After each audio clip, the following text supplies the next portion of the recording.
Hello everyone. I hope आप सब बहुत अच्छा कर रहे होंगे। जैसा कि कल के वीडियो में मैंने आप लोगों को यूपी एपीओ और बिहार एपीओ के सिलेबस को कंपेयर किया था और आप लोगों को मैंने ये बताया था कि दोनों की तैयारी कैसे साथ में की जा सकती है, दोनों के सिलेबस में क्या डिफरेंस है, क्या अंतर है। ठीक है, आज ये जो वीडियो मैं लेके आया हूँ इसमें मैं आपको 75 डे प्लान बताऊंगा। ठीक है, इस प्लान के तहत अगर आप तैयारी करते हैं तो मोटा मोटा 5 मार्च तक आपका सिलेबस जो है वो लगभग खत्म हो जाएगा। ठीक है, और कोई भी एग्जाम होगा, चाहे वो यूपी एपीओ होगा या बिहार एपीओ होगा, मान के चलिए 5 मार्च के बाद ही होगा। ठीक है, तो अगर आप कल से भी तैयारी स्टार्ट करते हैं, ठीक है, 21 दिसंबर है कल, कल से भी तैयारी आप स्टार्ट करते हैं तो आपके पास 5 मार्च तक 75 दिन मिलेगा। ठीक है, चलिए आगे देखते हैं कि किस स्ट्रेटेजी से आप पूरे सिलेबस को 75 डेज में कवर करेंगे। ठीक है, देखिए मैंने जो स्ट्रेटेजी बनाई है उसको मैंने 4 पार्ट में डिवाइड किया हुआ है। ठीक है, पहला जो पार्ट होने वाला है वो होने वाला है मॉड्यूल 1। इसमें क्या होगा कि 75 डेज तक, ठीक है, आप कितने घंटे पढ़ेंगे, किस हिसाब से अपने सिलेबस को टारगेट अचीव करेंगे। ठीक है, सबसे पहले टाइम स्लॉट छोड़ दीजिए क्योंकि ये सबका डिफरेंट हो सकता है। क्योंकि मान के चलिए जो भी एस्पिरेंट यूपी एपीओ की तैयारी कर रहा है वो या तो प्रैक्टिस में होगा या तो जुडिशरी के लिए सीरियसली पढ़ाई कर रहा होगा। ठीक है, अगर कोई बंदा, कोई भी स्टूडेंट प्रैक्टिस कर रहा है किसी भी कोर्ट में तो 10 बजे जाता है सुबह और शाम को 5 बजे लौट के आता है। ठीक है, तो ये जो टाइम स्लॉट है ये हर एस्पिरेंट का डिफरेंट हो सकता है। ठीक है, आपको एक दिन में लगभग 8 घंटे पढ़ाई करनी है। ठीक है, और 8 घंटे में से मैंने जो टाइम को बांटा है वो इस हिसाब से है कि जब आप सुबह उठते हैं, ठीक है, तो कम से कम 1 घंटा जो है वो डेली रिवीजन को दे दीजिए। ठीक है, रिवीजन आप क्या करेंगे, आपने एक दिन पहले जो भी पढ़ा है, ठीक है, अगले दिन सुबह उठ के अगर आप उसको रिवाइज कर लेते हैं, इससे ये फायदा होता है कि जब आप नेक्स्ट टॉपिक को पढ़ते हैं तो आपको पहले वाले टॉपिक की पकड़ अच्छे से होती है। दूसरी चीज, आपका रेगुलर रिवीजन होता है जिससे आपकी ग्रेस्पिंग पावर भी धीरे धीरे धीरे बढ़ती है। ठीक है, तो 1 घंटा सुबह आप डेली रिवीजन को दीजिए। ठीक है, उसके बाद अगला आप देखते हैं 2 घंटा। ठीक है, मैंने ऐसा एक दिन को बांटा हुआ है कि आप लॉ भी पढ़ेंगे, आप जीएस भी पढ़ेंगे। ठीक है, आप 1 घंटे रिवीजन के बाद चाहे तो लॉ का सब्जेक्ट उठा सकते हैं, चाहे तो जीएस का सब्जेक्ट उठा सकते हैं। ठीक है, फिर उसको आप 2 घंटे देंगे। ठीक है, 2 घंटे अच्छे से पढ़ाई करने के बाद जब आप 2 घंटे पढ़ाई कर लेंगे, फिर 1 घंटे आप देंगे, आप जिसमें एमसीक्यू सॉल्व करेंगे या तो आंसर राइटिंग करेंगे मेंस के लिए। ठीक है, वो आपकी तैयारी पर डिपेंड करेगा कि अगर आपका एमसीक्यू अच्छे से चल रहा है, आप रेगुलर उसको सॉल्व करते आ रहे हैं, तो आप आधे घंटे एमसीक्यू, आधे घंटे आंसर राइटिंग कर सकते हैं, या तो 1 घंटे पूरा एमसीक्यू सॉल्व कर सकते हैं। वो आपके ऊपर टोटली डिपेंड करता है। ठीक है, तो उसके बाद फिर इतना होने के बाद आप गैप ले लेंगे। ठीक है, अपने हिसाब से गैप ले सकते हैं। अगर कोई एस्पिरेंट पूरे दिन पढ़ाई करता है, ठीक है, तो वो इतना पूरा सब्जेक्ट एक साथ रेगुलर कर सकता है। ठीक है, अदरवाइज कोई जो प्रैक्टिस कर रहा है वो सुबह एक स्लॉट कंप्लीट कर सकता है और हाई कोर्ट से आने के बाद, प्रैक्टिस से आने के बाद अगला स्लॉट कंप्लीट कर सकता है। ठीक है, उसके बाद फिर से वही चीज, 2 घंटे आप जीएस पढ़ेंगे, जीएस के कॉन्सेप्ट को अच्छे से पढ़ेंगे और वेटेज के हिसाब से पढ़ेंगे।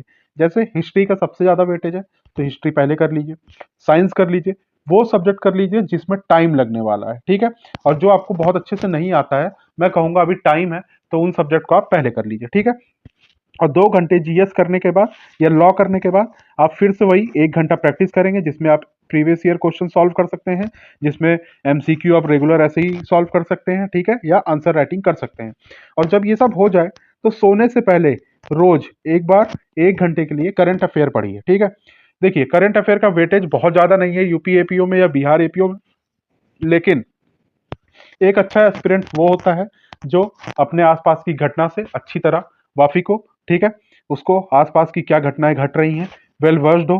ठीक है, जो आपका इंटरव्यू में सीधे सीधे काम आने वाला है। ठीक है, चलिए, तो ये आपका डेली शेड्यूल हो जाएगा। इसको अपने हिसाब से आप पूरा ड्राइव कर सकते हैं। ठीक है, आप अपने हिसाब से चेंज कर सकते हैं, जो आपको शेड्यूल सूटेबल लगे आप वो कर सकते हैं। ठीक है, आगे चलते हैं।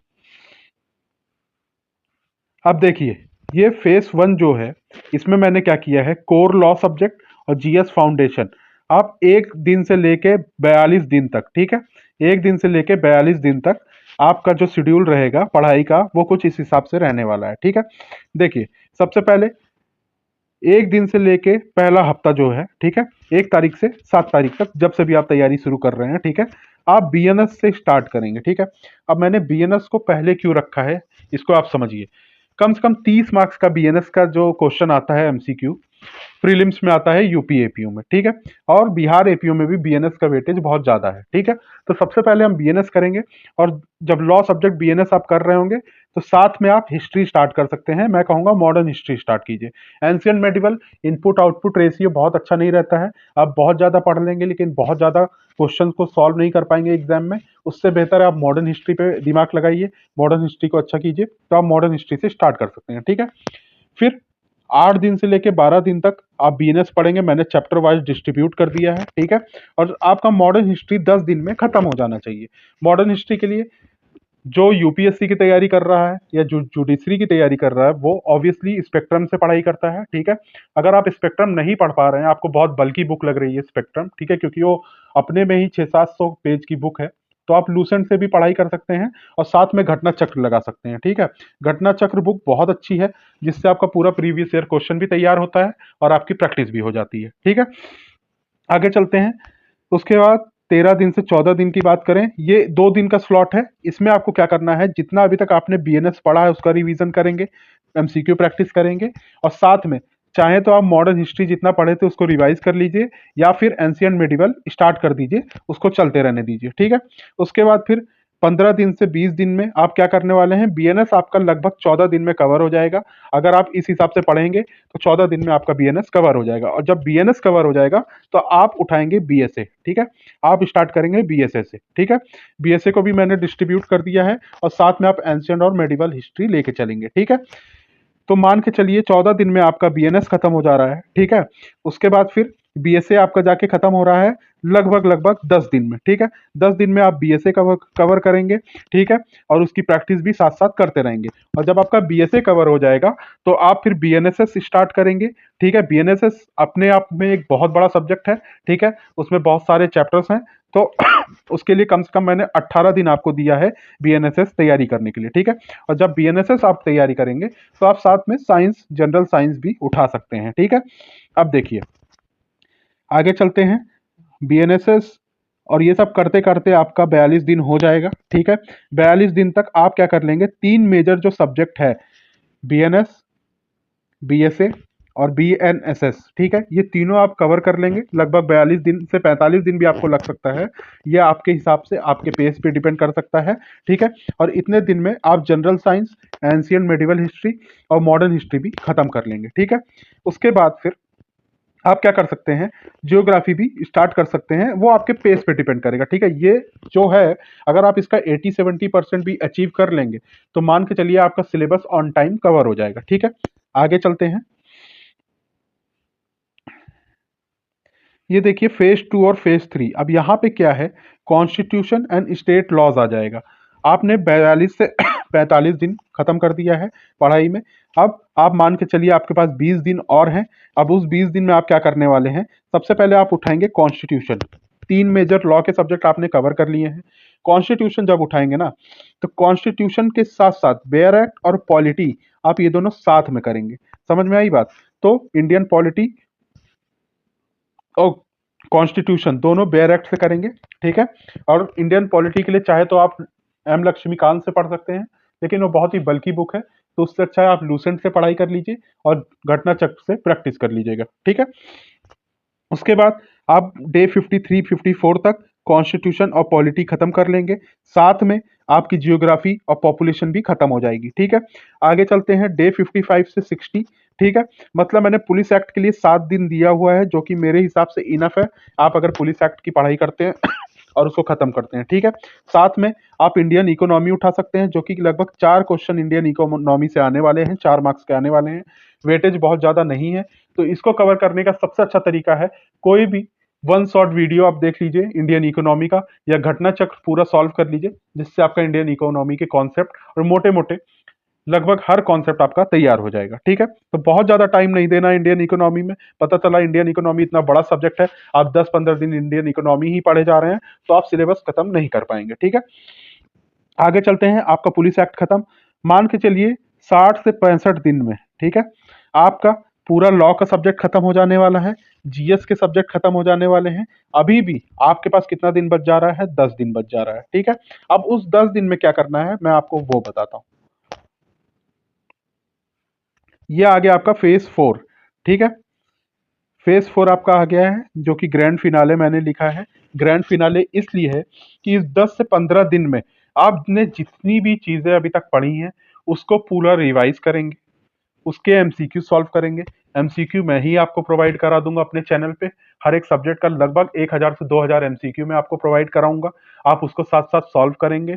घटना चक्र मैं पूरा सॉल्व करा दूंगा जीएस के लिए। तो कहीं आपको जाने की जरूरत नहीं है, इसी चैनल पे आपका टाइम से सारा सिलेबस खत्म हो जाएगा, ठीक है। तो आपकी लगभग तैयारी 75 दिन के अंदर कंप्लीट हो जाएंगी। अब कुछ की पॉइंट्स हैं जिसका आपको बहुत ध्यान रखना है, वो देख लीजिए। देखिए, seventh day rule, seventh day मतलब हफ्ते में जो 7वां दिन होता है वो आपका कोई भी हो सकता है। जैसे लोग आमतौर पर संडे को अपना 7वां दिन मानते हैं, मैं हमेशा सैटरडे को अपना 7वां दिन मानता था, ठीक है। तो आप 7वें दिन में क्या करेंगे? जितने भी टॉपिक आपने 6 दिन में पढ़ाई की है उसका रिवीजन करेंगे, उसके क्वेश्चन सॉल्व करेंगे, प्रैक्टिस करेंगे, ठीक है। एक्टिव रिकॉल कीजिए, मतलब 15 मिनट हर रोज प्रैक्टिस कीजिए, आंखें बंद करके समराइज करके रिवीजन कीजिए। Revision is the key. क्योंकि इतना मान के चलिए, जितने मैं मान के चल रहा हूँ 20,000 बच्चे भी अगर सीरियसली पढ़ाई कर रहे हैं, उनको आप सिर्फ एग्जाम हॉल में पीछे कर सकते हो। और एग्जाम हॉल में आप कैसे उनको पीछे करोगे? जब आपने खूब सारा रिवीजन किया होगा। क्योंकि जो क्वेश्चन दुनिया गलत कर रही है, आप जब वो क्वेश्चन गलत नहीं करोगे और उन क्वेश्चन को सही करोगे तभी आपका सिलेक्शन होगा, ठीक है। करंट अफेयर कभी भी स्किप मत कीजिए। लगभग 1 साल का करंट अफेयर आपको तब पढ़ना है, ठीक है। और रेगुलर आप पढ़ते रहेंगे तो करंट अफेयर आपका तैयार हो भी जाएगा। बहुत ज्यादा वेटेज नहीं है, लेकिन करंट अफेयर आपका जितना स्ट्रांग होगा इंटरव्यू में उतना काम आने वाला है, मेंस आंसर राइटिंग में उतना काम आने वाला है, ठीक है। तो ये मेरा 75 दिन का स्ट्रेटेजी था। इसको आप अपने हिसाब से बदल सकते हैं, अपने हिसाब से चेंज कर सकते हैं। आपको लगता है आप इसमें ऐड कर सकते हैं, ठीक है। ये टोटली आप पे डिपेंड करता है। ये आपका सिर्फ एक टाइम फ्रेम है, किस हिसाब से आपको पढ़ना है। आप चाहें तो सब्जेक्ट ऊपर नीचे कर सकते हैं, ठीक है। ये टोटली आपके ऊपर डिपेंड करता है। ये वाला जो पीडीएफ है ये मैं आपको टेलीग्राम पे प्रोवाइड करा दूंगा। इससे आइडिया लेके आप अपना शेड्यूल बना लीजिए, ठीक है।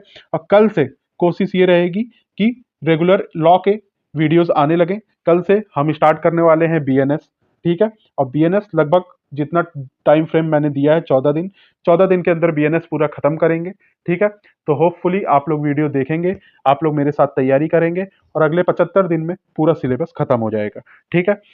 तो आप लोग अच्छे से पढ़ाई कीजिए, मेरी पूरी शुभकामनाएं आपके साथ हैं। जय हिंद, जय भारत।